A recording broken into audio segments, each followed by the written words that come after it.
김근필 집사님 남편이 돌아가셨어요. 어저께 돌아가셨는데, 그러니까 사람들이 저를 보고 연세가 어떻게 되세요? 그래 묻는 거예요. 80인데요. 그러니까 아 그래요? 무슨 표정이 그럴까? 좀 뭐 한 60에 가셨어요. 이러면 안 됐다. 조금 더 사시면 좋을 건데 근데 80인데요. 그러니까 아 그래요? 가실 때가 되어서 가셨다. 예, 그렇게 모두 생각하는 것 같아요. 자, 여러분, 우리나라의 이제 노인 인구가 65세를 기준으로 하는 게 1964년에 대법원 결정으로 65세부터 노인이다 이렇게 결정이 됐는데 64년도에 결정이 됐으니 꽤 오래된 거죠, 그죠? 현재까지 이제 노인 인구가 작년 통계로 보니까 765만 명, 노인 인구가 765만 명이고 독거노인 세대가 100만 세대입니다. 이 100만 세대는 대체로 다 빈곤 계층이죠. 빈곤 계층이고 우리 교회에도 80세 이상 어르신들이 한 50명 되는데 이 어르신들 가운데 자녀들과 더불어 사는 가정은 전부 계산을 한 8가정이 들어요. 8가정. 8가정만 자녀들과 함께 사는 거예요. 그러니까 이제 부모를 모시고 산다 이렇게 표현하기가 좀 어려워요. 자식들이 얹혀 사는지 부모를 모시고 사는지 그 경계가 애매하기 때문에 그렇습니다. 어쨌든 이 부모님과 함께 사는 가정이 8가정밖에 안 되더라 하는 겁니다. 우리가 사는 이 시대는 이제 노인들이 살기에 참 불편한 시대죠. 살기 어려운 시대입니다. 노인들은. 왜냐하면 모든 이 문화 구조가 이제 점점 자동화되고 스마트화되고 무인화됩니다. 작은 음식점에 가게 되면 음식 주문을 할 때도 사람 얼굴을 마주보고 뭘 드실래요? 어떤 거 드릴까요? 그런 게 아니라 이렇게 기계 앞에 서서 주문을 해야 돼요. 근데 해보니까 몇 번 하면 되는데 첫 번 하니까 에러가 나더라고. 그래서 나도 나이를 먹었구나. 그런 생각을 했어요. 공항 같은 데 가게 되면 이제 출입국을 할 때 전부 다 이제 기계화되어 있습니다. 그러니까 뭐 사람을 만나가지고 이렇게 해야 하는 사람들은 노인들이죠. 젊은 세대는 전혀 창구를 거치지 아니하고 스마트화된 기계를 통해서 다 처리가 되고 자동적으로 입출국이 가능하죠. 근데 그 기계 앞에 서서 노인들을 하려고 하면 잘 안 되는 거예요. 이상하게 그 기계가 노인들하고 안 맞는 것 같아. 그러니까 노인들 살기 어렵잖아요. 또 주차장, 내가 얼마 전에 이마트를 갔다 나왔는데 이마트가 그동안은 주차 요원이 있었는데 이젠 그것도 자동화 해놨어요. 난 그거를 이제 모르고 들어갔다가 안에서 처리를 하고 나와야 하는데 안 처리를 하고 나오다가 기계에서 처리를 하니까 한쪽 팔을 뻗어가지고 하려니 잘 안 되는 거야. 짜증이 나는 거 있지. 까지 노인들 한두 명 써봐야 돈 몇 푼 든다고. 돈도 잘 버는 이마트가 사람도 안 쓰고 말이야. 자동화가 좋긴 하지만 점점 빈곤 계층의 일자리만 뺏는 거예요. 그렇잖아요? 자동화 되어지면서 뭐 나라가 부자가 돼가지고 다 내가 살릴 수 있으면 자동화도 좋지만 현재는 자동화라는 게 결국은 일자리 뺏는 역할밖에 안 된다고 말이죠. 얼마 전에 은행에 볼일을 보러 갔는데 통장이 에러가 나서 이제 갔더니만 그 창구 직원이 저를 보고 손님 그러면서 하는 말이 정맥 통장을 하시죠 그러는 거야. 처음 들어보는 거예요. 그게 뭐예요? 그러니까 정맥 통장요 그러는 거야. 아니 무슨 정맥 통장이 뭐지? 그러니까 그분이 하는 말씀이 여기 앞에 기계가 하나 있는데 거기다 손목을 얹으세요 그러더라고요. 손가락 같은 손목을 따고 손가락을 펴니까 조금 있으면 등록됐습니다. 떼세요 그러는 거야. 그래도 이제 그럼 잘 되는 거 한번 해볼까요? 다시 얹어보세요. 띠릭 하니까 이제 거기 모니터에 다 떠요. 모든 자료가. 그러니까 오늘은 시험 삼아 10,000원만 꺼내봅시다. 10,000원 딱 치니까 10,000원이 출금이 되는 거예요. 통장도 필요가 없고 비밀번호도 필요가 없고 카드도 필요가 없고 그냥 자동화 기기에다 손목만 딱 얹으면 정맥 검색을 해가지고 이 사람의 모든 신상 정보가 거기 다 나오고 그냥 거기서 손가락 2번만 움직이면 내가 원하는 은행원물 다 보는 거야. 그러니까 창구에 가니까 한 20명이 대기하고 있는데 20명 중에 젊은 사람은 1명도 없고 다 노인들만 있더라고. 근데 나는 생각했어. 내가 왜 여기 와 있지? 그러니까 노인들은 점점 살기가 불편해지는 거예요. 그러니까 젊은 사람들이 노인들과 더불어 산다는 게 어떻게 보면 젊은 사람들을 엄청 불편하게 하는 거로구나 그런 생각이 들더라고요. 그러다 보니까 점점 이제 노인들에 대한 젊은 사람들이 노인들을 존경하고 공개하는 게 아니라 자꾸 폄하하게 되죠.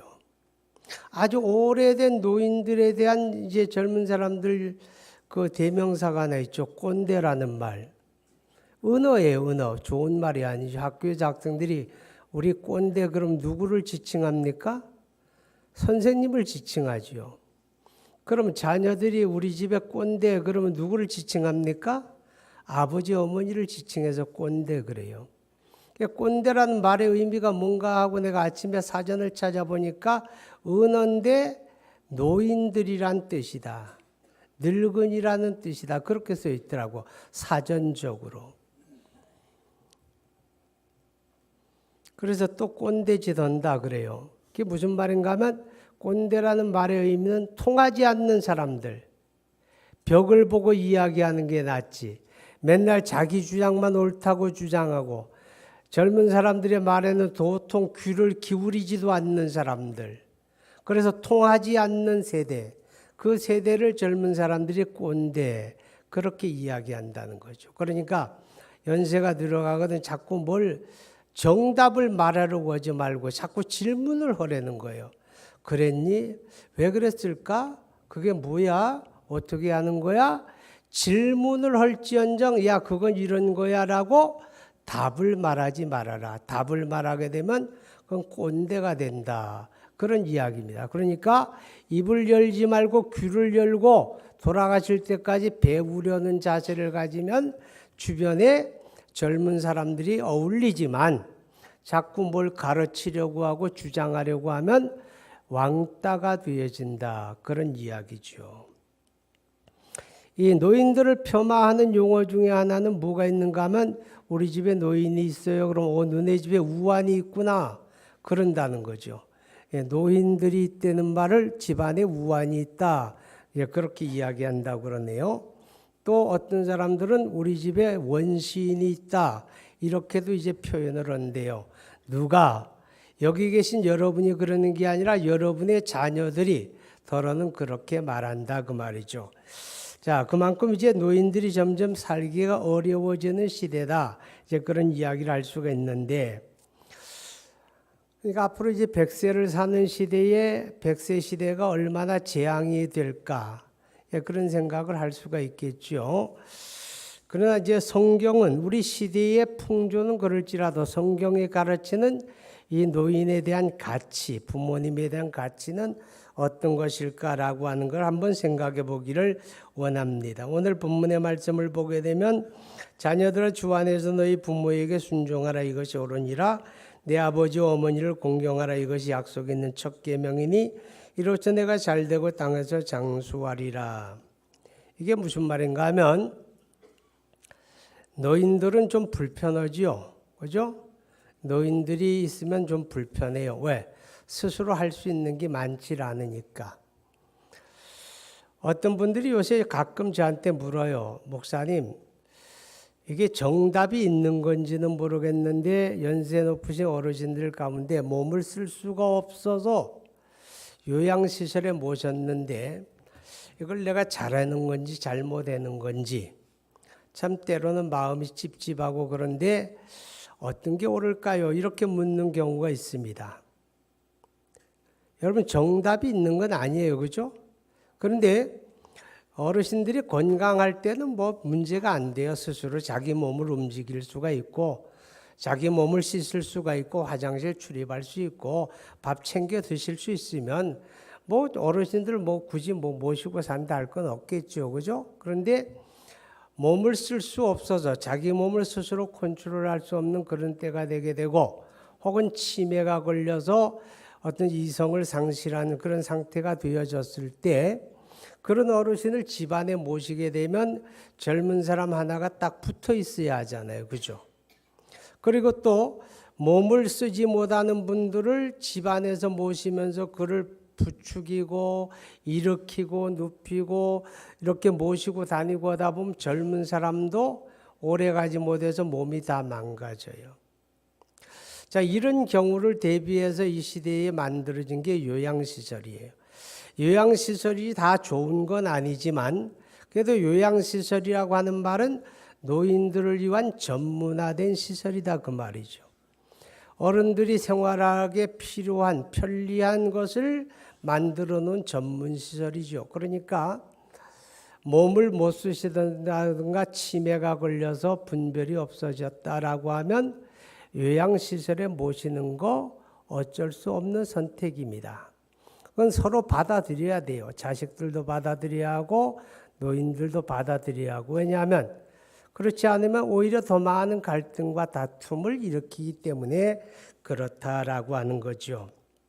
자, 그런데 이 어르신들, 부모님, 노인이라고 하는 말은 비록 손이 많이 가는 분들이고 뭐든지 이렇게 도와드려야 하다 보니까 불편을 줄 수는 있겠지만 성경은 이 부모님의 가치에 대해서 뭐라고 이야기하는 건 복이다. 그렇게 이야기하는 거예요. 복이다. 부모님이 복이다 그 말이에요. 그렇게 받아들이세요? 부모님이 복이다. 대답이 전혀 없네요. 자, 우리 속담에 투가리보다 무슨 맛? 장맛. 그런 말이 있어요. 그죠? 투가리가 좋다는 거예요. 그 안에 들은 장이 좋다는 거예요. 투가리라는 말은 그냥 볼품이 없다 그 말이잖아요. 겉보기에는 뭐 시커멓고 별로 볼품이 없는데 그 내용을 들여다보니까 꽤 쓸만하다, 괜찮다, 좋다. 이런 것을 이야기할 때 투가리보다 장맛이네. 그런 이야기 하잖아요. 자, 노인들, 어르신이라고 하는 게 인간적인 이 시대의 눈을 가지고 보게 되면 투가리 같은 존재들이죠. 좀 불편할 수가 있고 손이 많이 갈 수가 있고 그렇지만 그 속에는 뭐가 있다는 거예요? 그 속에 하나님의 복이 있다는 거예요. 그럼 그분들이 거기 그 자리에 계신다는 말은 하나님이 그분들을 통해서 우리에게 복 주시기를 원한다 그 말이죠. 우리가 그분들을 도와드리고 그분을 보살펴드리고 그분을 이렇게 어울려 살아가는 그것이 그분들을 통해서 우리에게 복 주시는 하나님의 복이다. 이렇게 이야기하는 거죠. 그러니까 노인 세대가 우리가 단순히 기피해야 되는 대상이 아니라 복이라고 한다면 가치로운 거잖아요. 그죠? 복이라고 한다면 소중한 거잖아요. 그죠? 함부로 대하면 안 된다는 거잖아요. 그죠? 복이니까 소중하게 여기고 우리가 가치롭게 여겨야 한다. 그런 이야기가 되어집니다. 특별히 예수 믿고 구원받은 사람들은 노인들, 어르신들이 연세가 많아가도 항상 두 가지를 잘 하세요. 하나는 자녀들을 위해 늘 기도하는 분들이잖아요. 그죠? 어르신들이 뭐 하겠어요? 자녀들을 위해 늘 기도하고 자녀들을 축복하는 분들이잖아요. 그러니까 더더욱 그분들은 복일 수밖에 없는 거죠. 그죠? 우리를 위해 기도하시는 부모님, 우리를 위해서 축복하시는 부모님이니까 부모님들은 복이라고 하는 것으로 우리가 생각을 해야 됩니다. 자, 그 다음에 오늘 성경에 보니 이렇게 말해요. 내 아버지와 어머니를 공경하라. 이것은 약속 있는 첫 계명이니 그랬습니다. 우리가 10계명 보게 되면 1부터 4계명은 하나님을 사랑하라는 계명이죠. 5부터 마지막 계명은 이웃 사랑하라는 계명이죠. 그런데 5계명은 이웃을 사랑하라는 계명의 첫 번째라는 거예요. 그리고 약속이 있는 첫 계명이니 이렇게 말하죠. 내 부모를 공경하라는 말이 약속 있는 첫 계명이다. 이게 무슨 뜻일까? 자, 여러분, 우리가 예수 믿고 구원받은 사람은 사랑하는 사람이에요. 하나님을 사랑하고 이웃을 사랑하고. 아멘. 이웃 사랑하세요? 정말 이웃 사랑하세요? 근데 아무 반응이 없네요. 이웃이 없어서 그래요? 자, 그런데 이 약속 있는 첫 계명이란 말이 뭔가 하면 이웃 사랑의 시작이 어디서부터 시작해야 한다? 부모를 공경하고 사랑하는 것에서부터 이웃 사랑이 되어야 한다. 그런 뜻이에요. 저 멀리 있는 이웃 사랑하는 것도 중요하지요. 그죠? 옆집에 있는 어르신들 사랑하는 것도 중요하지요. 그러나 그 이웃 사랑의 시작은 부모님을 사랑하는 것에서부터 출발해야 한다. 아멘. 그것이에요. 그래서 약속 있는 첫 계명, 이웃 사랑하는 약속 있는 첫 계명이다. 그렇게 말씀을 하고 있습니다. 그 다음에 눈에 보여지지 않는 하나님을 공경하고 사랑하는 방법이 눈에 보이는 부모님을 사랑하고 공경하는 것을 통해서 배워야 한다는 거죠. 자, 여러분, 우리가 신앙생활이라고 하는 것은 하나님의 가르침을 따라 하는 거잖아요. 그죠? 우리가 10계명 가운데 1계명이 나와의 다른 신을 내게 있게 하지 마라. 오직 하나님은 몇 분이다? 한 분밖에 없다. 우리 예배를 받으시고 우리 찬송을 받으시고 우리 기도를 받으시고 복을 주시는 분은 하나님 한 분밖에 없는 거예요. 그 외엔 다 우상이에요. 사람이 만든 거예요. 그런데 이 계명을 보게 되면 너는 너를 위하여 새긴 우상을 만들지 말고 그것들에게 절하지 말라 그랬어요. 이게 무슨 말인가 하면 우상을 만드는 이유는 뭐예요? 존재하지 않으니까 만들어 놓고 섬기는 거죠. 그럼 하나님은 어떤 분이에요? 하나님은 존재하는 분이니까 살아계신 분이니까 만나주시는 분이니까 하나님을 어떤 형상으로 만들 수 없다 그 말이죠. 하늘에 있는 것이나 땅에 있는 것이나 땅속에 물 속에 있는 것이라도 어떤 형상으로든 하나님을 표현해서는 안 된다. 하나님은 그냥 살아계신 하나님을 그대로 섬기는 거다. 아멘. 그것처럼 부모님을 섬겨야 한다는 거예요. 그게 무슨 말이에요? 부모님은 살아계실 때 섬기는 거다. 살아계실 때 사랑하는 거다. 아멘. 살아계실 때 부모님이에요. 살아계실 때 섬겨야 돼요. 돌아가신 다음에 부모님을 섬기는 방법이 있을까 없을까? 없어요. 그래서 우리나라에서 예수 믿는 사람들이 갈등 갖는 것 중에 하나가 조상 제사하는 거예요. 이 제사는 허무한 거예요. 여러분 제사 지내는 거하고 부모님 섬기는 거하고 무슨 관계가 있어요? 아니 살아계실 때 잘해드려야지 그렇잖아요? 살아계실 때 외롭게 지내도록 방치하고 못 본 척하고 구박하고 돌봐드리지도 않다가 돌아가신 다음에 그 자식들이 모여가지고 상 차려놓고 제사한다? 무슨 의미가 있어요? 누구를 위한 거예요? 아무 의미가 없잖아요. 그죠? 그러니까 살아계신 하나님을 살아계신 그대로 섬겨야 하는 것처럼 부모님을 섬기는 것도 살아계실 때 섬기는 거예요. 아멘. 살아계실 때 섬기는. 그 다음에 돌아가신 다음에는 부모님 앞에 우리가 부모님 자식으로서 부모님에게 부끄럽지 않게 살아가는 게 부모님 섬기는 거예요. 제사 지내는 것은 성경의 고린도전서 10장에 보면 귀신과 교제하는 거다 그랬죠. 그건 부모 섬기는 게 아니에요. 죄 짓는 거고 귀신과 교제하는 거예요. 좋은 일이 있다 없다? 없지요. 귀신과 교제하면서. 자, 하나님을 사랑하는 일 가운데 3계명이 뭔지 아세요? 3계명. 하나님의 이름을 망령되이 일컫지 마라 그 말이죠. 그건 무슨 말이에요? 하나님을 존중히 여기면서 믿음을 가지고 하나님의 이름을 불러야지 하나님의 이름을 가지고 농담 따먹기 하면 안 된다 그 말이죠. 그죠? 하나님의 이름을 망령되이 부르지 않는 거, 하나님을 존중히 여기는 게 하나님 섬기는 거예요. 그러니까 부모님 섬기는 것도 마찬가지예요. 부모님에 대해서 언사가 공손해야 됩니다. 부모님에 대해서 말과 행동이 공손하지 않아요. 그 부모님 공경하는 거 아니다 그 말이죠. 그래서 우리 이제 예법에는 그렇잖아요. 그죠? 부모님의 이름을 부를 때는 함자라 그러죠. 그죠? 그러면서 뭐라고 그래요? 부모님을 이재옥 그러는 사람이 없죠. 부모님은 이자, 제자, 옥자 이렇게 이야기하는 게 뭐예요? 존중히 여긴다 그 말. 존중히 여긴다. 우리가 하나님의 이름을 존중히 여겨야 하는 것처럼 부모를 섬긴다는 말도 부모의 이름을 존중히 여기고 부모님에 대해서 언사가 불손하면 안 된다. 아시겠죠? 그게 부모를 섬긴다는 의미입니다. 자, 그 다음에 에베소서 5장 10절에 보게 되면 주께 기쁘시게 할 것이 무엇인가 시험해보라 그랬어요. 자, 신앙의 본질은 뭐예요? 하나님을 기쁘시게 하는 거예요. 아멘. 신앙의 본질은 뭐라고요? 하나님을 기쁘시게 하는 거예요. 나를 기쁘게 하는 게 아니에요. 내가 먼저 아니에요. 하나님을 기쁘시게 하는 게 신앙의 본질이에요. 이거 잘 생각해야 돼요. 우리가 예배할 때 말이에요. 하나님을 기쁘시게 하는 게 예배라면 예배는 누구 마음대로 해야 돼요?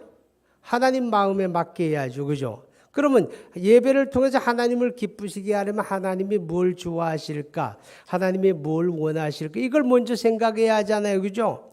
그런데 많은 사람들이 예배할 때 뭐 먼저 생각하는가 하면 자기 생각 먼저 하는 거예요.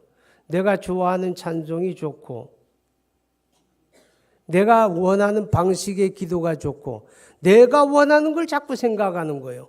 그런데 하나님 기쁘시게 하는 거 아니에요. 여러분 우리 이소부와의 그런 이야기 있잖아요. 두루미하고 여우하고 친구 먹기로 했죠. 그죠? 그래가지고 두루미가 여우를 자기 집에 초대를 해요. 우리 집에 놀러와 친구야. 여우가 갔더니만 친구 아주 좋다. 내가 친구에서 좋은 음식 만들었는데 많이 먹어. 그러면서 내왔는데 두루미가 목에 길 따라 호리병 속에다가 음식을 담아서 여우 먹으라고 내줘요. 먹을 수 있어요? 없어요? 못 먹지요. 못 먹으니까 심통나지요. 속으로 두고 봐라. 나 복수 오고 말까요? 그래서 어느 날 여우가 이제 그 두루미를 자기 집에 초대하죠. 야, 너 지난번에 나 대접 잘 받았는데 너 우리 집에 놀러 오려면 그래 초대해가지고 이번엔 두루미한테다 여우가 대접을 하는데 납작한 접시에다가 음식을 담아서 내줬죠. 그럼 두루미 많이 먹으라. 그런데 두루미가 주둥이가 길쭉하니까 접시 음식을 먹을 수가 없잖아요. 그죠? 자, 이 두루미와 여우의 이야기가 어쩌면 하나님과 우리의 이야기가 될 수 있다는 거예요. 왜 우리가 예배하고 우리가 찬양하고 우리가 기도하면서 왜 예배 받으시는 하나님 생각은 전혀 안 할까? 그분이 뭘 원하실까? 이거는 왜 관심이 없을까? 내가 원하는 거, 내가 내 정서에 맞는 거, 내가 좋아하는 거 그것만 생각하지 예배를 받으시는 하나님 입장은 전혀 생각을 안 한다는 거죠. 전혀 생각을 안 하는 거예요. 요새 뭐 어느 교회가 예배를 하는데 무슨 사이키 조명? 그게 뭐예요? 뭐 예배당 안에 번쩍 하는 거 틀어놓고 그 다음에 뭐 끽 소리 나는 거 그거 DJ 해가면서 찬송 부르고 춤추고 한참 놀다가 또 모여서 기도하고 뭐 그러는 게 생겼다는 보도를 봤어요. 누구를 위한 거예요? 그거 우리를 위한 거지 그게 하나님 위한 거 아니거든요. 자, 그런 것처럼 우리가 부모님을 섬긴다는 말도 그런 거예요. 부모님이 뭘 좋아하실까? 부모님이 뭘 걱정하실까? 내가 이렇게 행동하면 부모님이 어떻게 생각하실까? 부모님의 입장에서 부모님을 생각을 해야지 내 입장에서 부모님을 생각하게 되면 잘 맞지 않을 수가 있다 그 말이죠. 그죠? 딱 맞아야 하는 건데 안 맞는다 그 말이죠.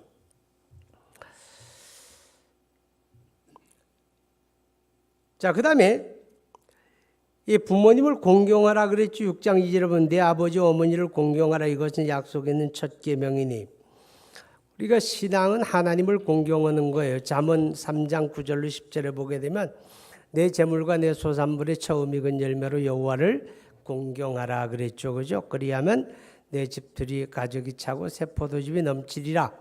자, 공경하는 것이 하나님 섬기는 건데 부모님 섬기는 것도 마찬가지로 공경하는 거죠. 공경하는 거예요. 그런데 이 공경하는 원칙은 같아도 방식은 서로 다른 거예요. 그죠? 뭐 가령 이런 경우가 있죠. 뭐 부모님이 자식을 위해서 다 해줬잖아요. 낳아주고 입혀주고 길러주고 뭐 전적으로 다 지원해주고 다 주고 나중에 껍데기만 남는다 그런 얘기였는데 어떻게 보면 하나님이 우리를 향한 하나님의 사랑이 그 같은 부모님의 사랑을 통해서 보여주고 나타나는 거 아니겠어요?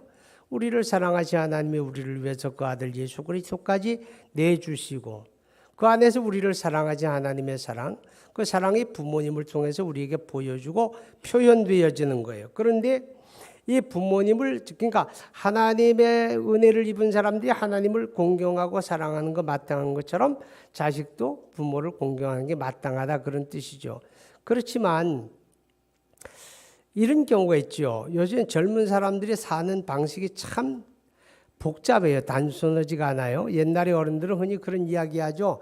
야, 자식은 낳으면 다 지 먹을 것 가지고 나는 거야. 그냥 낳기만 하면 돼. 그런 얘기 많이 했잖아요. 그죠? 그런데 지금은 낳기만 하면 제 먹을 거 가지고 난. 글쎄, 자식 키우는데 먹는 거, 입는 게 돈 드는 건 아니에요. 교육하는데 제일 돈이 많이 들잖아요. 교육하는데. 그것도 무슨 학교에서 월사금 많이 받아서 돈 드는 게 아니라 사교육비가 어마어마하게 들어가잖아요. 남의 자식 다 가르치는데 내 자식 안 가르치면 또 그 뒤처지니까 부모가 나중에 원망들을 문지니까 어쩔 수 없이 같이 따라하다 보니까 사교육비가 뭐 엄청나게 들어가죠. 그렇게 들어가다 보니까 자식을 낳고 키우는 게 엄청 부담이 될 수밖에 없는 거예요. 거기다가 이제 집을 사는 것도 다 뭐 은행 돈 빌려가지고 집을 사놓고 나니까 생활의 여유가 전혀 없잖아요. 그죠? 뭐 쥐어짜도 매월 뭐 은행 불입금 감당하고 애들 교육하기 바쁜데 그러다 보니까 뭐 부모님을 공귀하고 부모님 뭐 생활비 도와드리고 그건 꿈도 꿀 수가 없는 거죠. 현실이 있다 보니까 마음은 있음에도 불구하고 부모님의 생활을 도와드리지 못하는 그런 젊은 사람들이 현실도 있다는 것을 부모가 어느 정도 이해를 해야 되겠죠. 그렇지만 능력이 되어지는 한도에서는 생활 능력이 없는 부모님들을 외면하지는 말아야 돼요. 도울 수 있는 데까지는 돕고 작은 거라도 함께 나누며 살겠다고 하는 그런 자세, 그런 마음가짐을 가지는 게 그게 바로 부모님을 공경하는 거다라고 하는 거죠. 근데 이제 우리가 성경에 보게 되면 항상 기도하라, 쉬지 말고 기도하라 그런 말씀이 자주 나와요. 그죠? 여러분 기도라고 하는 게 뭐예요? 기도는요 하나님과 우리가 교통하는 거예요. 전화 통하는 거하고 같다 그 말이죠. 하나님의 생각도 들어보고 내 현실도 하나님께 말씀드리고 하나님 오늘 이런 일도 있는데 하나님 이거 어떻게 하면 좋을까요? 이렇게 하나님과 내가 통하는 거, 교통하는 거 그게 기도의 본질이에요. 그게. 그래서 하나님이 우리 아버지고 우리가 하나님 자녀니까 하나님이 여러분 항상 보고 싶으니까 뭐라고 말씀해요? 쉬지 말고 기도하라 그 말이에요. 항상 좀 얘기하고 살자. 좀 통하고 살자. 전화 좀 하고 살자. 그 얘기다 그 말이죠. 그게 항상 기도하라 쉬지 말고 기도하라 그런 뜻이에요. 그럼 자식이 부모를 공경하는 것도 그런 거지요. 뭐 아침 저녁 찾아가서 문안 인사하라는 얘기가 아니잖아요. 우리가 시대가 좋으니만큼 뭐 전화도 드리고 어떻게 계시냐고. 자주자주 뭐 얼굴을 보여드리면 더 좋겠지만 그렇지 못할지라도 우리가 전화도 하고 뭐 여러 가지 통신 수단을 통해서 이렇게 교통하는 거 그게 바로 부모님을 공경하는 거다라고 하는 겁니다. 이제 말씀을 마치려고 합니다. 오늘 성경에 보면 이렇게 말씀을 해요. 자녀들아 주 안에서 너희 부모에게 순종하라 이것이 옳으니라. 여러분 신앙의 본질이 순종이잖아요. 그죠? 우리가 하나님 앞에 잘 믿는다는 말은 잘 순종한다는 말과 같은 거예요. 아멘. 잘 순종하는 게 잘 믿는 거예요. 그래서 믿음의 조상 아브라함의 신앙을 우리가 요약을 하면 순종으로 요약이 되는 거예요.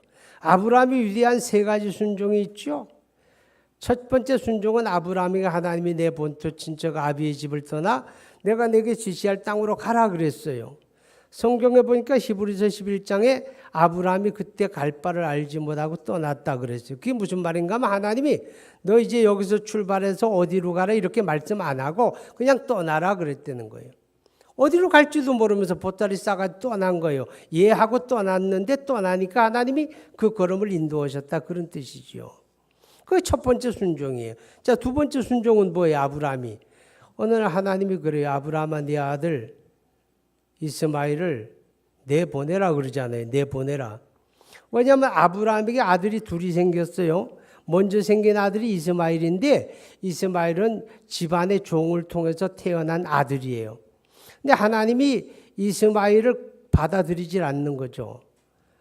그러면서 내 몸에서 날 이삭으로 낳는 자라니 내 씨라 칭하리라. 그런데 나중에 이삭이 났어요. 한 집에서 두 씨가 있으니까 종을 통해서 난 자와 적자가 싸우니까 하나님이 아브라함에게 말씀하죠. 아브라함아, 네 아들 이스마엘을 내보내라 그러는 거예요. 내보내는 뜻이 뭔가 내 집에서 내보내라 그 말이 아니에요. 그때 부엘세바라고 하는 팔레스타인 제일 남쪽 부엘세바에 머물고 있었는데 이 부엘세바를 중심으로 해서 동북으로 쭉 올라가면 이게 팔레스타인 가나안 땅이에요. 이 땅은 이삭에게 허락되어진 언약의 땅이라는 거죠. 그러니까 이스마엘은 이삭과 함께 유업을 이을 자가 아니니까 내보내라. 부엘세바에서 가나안 땅은 들어가지 말고 밖으로 내보내라 그 말이에요. 그러면 이 가나안 땅 밖이 어딘가 하면 네겝 사막이고 이집트 사막이에요. 이게 부엘세바 밖은 사막이다 그 말이죠. 사막에 내보내라.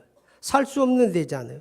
근데 하나님이 그러니까 아브라함이 이해하고 물통 하나 지워주고 며칠 먹을 식량 하나 지워서 내쫓아버려요. 하나님이 물론 책임지셨죠. 굶어 죽이지 않았다고 말해요. 그게 두 번째 순종이에요. 세 번째 순종이 뭐예요? 어느 날 하나님이 그 아들 독자 이삭을 모리아산의 번제로 바치라 그러잖아요. 말이 안 되잖아요. 그죠? 하나님이 약속했잖아요. 이삭을 통하여 낳는 자라의 내 씨라 칭하고 그 씨가 하늘의 별처럼 창대하게 되리라 했는데 아니 아직 장가도 안 간 이삭을 모리아산에 번제 바쳐라 그러는 거예요. 아브라함이 따질 수 있잖아요. 하나님 말이 안 되잖아요. 약속 위반이잖아요. 따질 수 있잖아요. 근데 아브라함이 따지지 않아요. 이해하고 순종하죠. 물론 하나님이 이삭을 살리시죠. 자, 믿음은 순종이다 그 말이죠. 그런 것처럼 부모를 공경하는 것도 순종 잘하라 그 말이에요. 그게 순종 잘하라는 말이 무슨 말인가 하면 잘 들어라 그 말이에요. 잘 들어라. 부모님이 어떤 말씀 오면 좀 맞지 않는 얘기일 수 있죠. 시대착오적인 얘기일 수도 있고 잔소리 같은 얘기일 수도 있고 그리고 솔직히 말하면 노인들은 항상 과거지향적이기 때문에 자녀들이 벌써 그 노인들의 이야기를 골백번 들은 이야기 또 하는 수도 있어요. 그렇죠? 작년에 들은 얘기 올해 또 하고 지난달에 한 얘기 올해 또 하고 그렇게 한다 그 말이죠. 순종이 뭐냐? 좀 귀에 거슬리고 수없이 잔소리처럼 하는 말일지라도 그냥 이해하고 들어라 그 말에 들어라. 자, 말씀을 마칩니다. 세상 사람들은 노인들을 대접을 안 하지요. 부모님을 불편하게 여기지요. 그러나 성경의 가치는 이렇게 이야기합니다. 따라하세요. 부모는 복이다. 복을 잘 간직하시기 바랍니다. 복을 복되게 대접하시기 바랍니다. 그래야 복이 되는 겁니다. 기도합니다. 거룩하신 하나님.